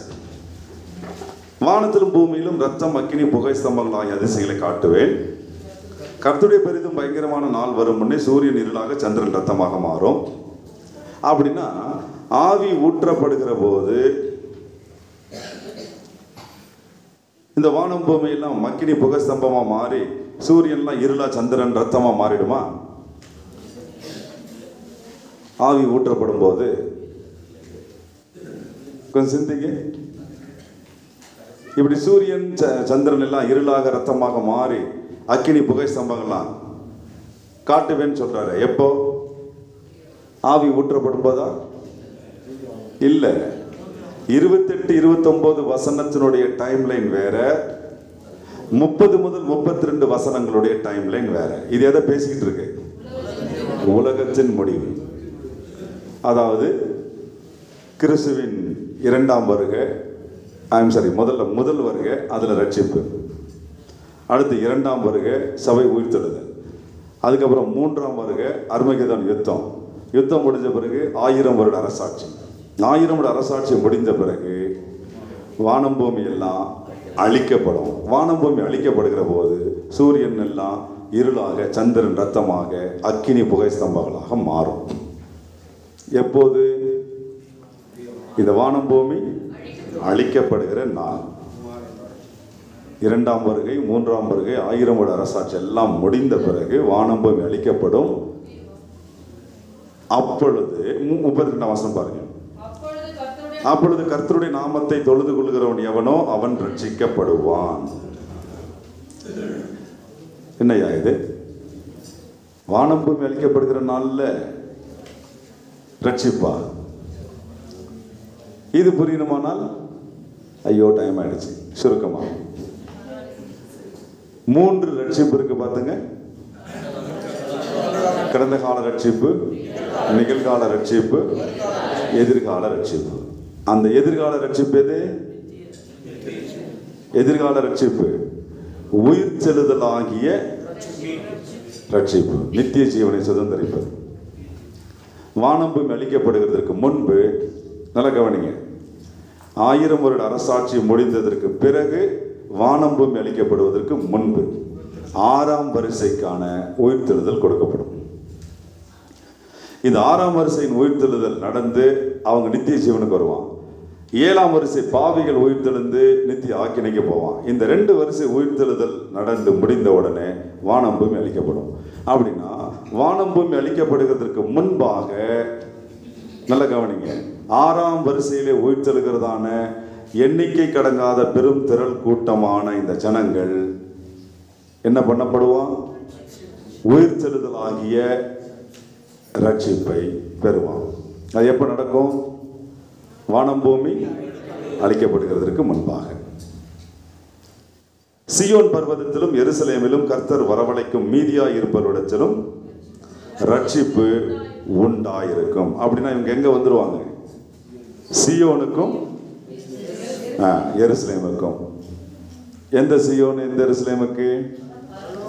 புதிய வானம், புதிய பூமி, புதிய எருசலேம் ஆகிய நித்திய ராஜ்யத்திற்கு வந்துருவாங்க. இதெல்லாம் டைம் லைன். இது என்னன்னே தெரியாது இன்னும் பாவம். இதில் புதிதாக இருக்கிறவங்க, பிடிஎஸ்லேருந்து வந்தவங்களுக்குலாம் இப்போ நான் என்ன சொன்னேனே புரிஞ்சிருக்க வாய்ப்பு இல்லை. பின்னாடி நடக்கிற ரெகுலர் கிளாஸஸில் அதெல்லாம் திரும்ப நீங்கள் அட்டன் பண்ணுங்கள், அப்போ தான் புரியும். யோவேல் 2ஆம் அதிகாரம் 28, 29 வசனம் அதனுடைய காலகட்டம் வேற. 30 முதல் 32 உள்ள வசனம் அதனுடைய காலகட்டம் வேற. 28, 29 வசனங்கள் புதிய ஏற்பாட்டுக்கானது. 1ஆம் நூற்றாண்டிலும் 20ஆம் நூற்றாண்டிலும் நடக்கும். 30 முதல் 32 வசனங்கள் வானம்பூமி அளிக்கப்படுகிற உலகத்தின் முடிவு நாளோடு சம்பந்தப்பட்டது. அன்றைக்கு 6ஆம் வரிசைக்கான உயிர்த்தெழுதல் கொடுக்கப்பட்டு அவர்கள் எல்லாம் இந்த சரீர மீட்பாகிய ரட்சிப்பை அவர்கள் பெறுவார்கள். அவர்கள் கர்த்தருடைய நாமத்தை தொழுது கொண்டு இந்த உயிர்த்தெழுதலாகிய ரட்சிப்பை, சரீர மீட்பாகிய ரட்சிப்பை பெற்றுக்கொண்டு நித்திய ராஜ்யத்திற்குள் பிரவேசிப்பார்கள். இப்படி இந்த 4-5 வசனங்கள்ல வெவ்வேறு காலகட்டத்து சம்பவத்தை சொல்லியிருக்கிறார். என்ன வெவ்வேறு காலகட்டம் புரிஞ்சிருச்சா? மறுபடியும் ஒரு முறை 28, 29 வசனங்கள் புதிய ஏற்பாட்டுக்கானது. 1 நூற்றாண்டிலும் 20ஆம் நூற்றாண்டிலும் நடைபெறும். 30 முதல் 32 வசனங்கள் உலகத்தின் முடிவு நாளோடு சம்பந்தப்பட்டது. இது புரியலன்னா இன்னொரு காம்ப்ளிகேஷன் வரும். என்ன காம்ப்ளிகேஷன்னா, அந்த 28, 29 வசனம் யோவேல் 2ல் ஆவி ஊற்றப்படும், தீர்க்க தரிசனம் சொல்லுவார்கள், அப்புறம் வானத்தில் சூரியன் சந்திரன் எல்லாம் மக்கினி ரத்தமாக மாறிடும். இதெல்லாம் ஒரே நேரத்தில் நடக்கக்கூடியதா? புரியுதா? ஆவி ஊற்றப்பட்டு எல்லாம் தீர்க்க தரிசனம் சொல்லிட்டு இருக்க போகும்போது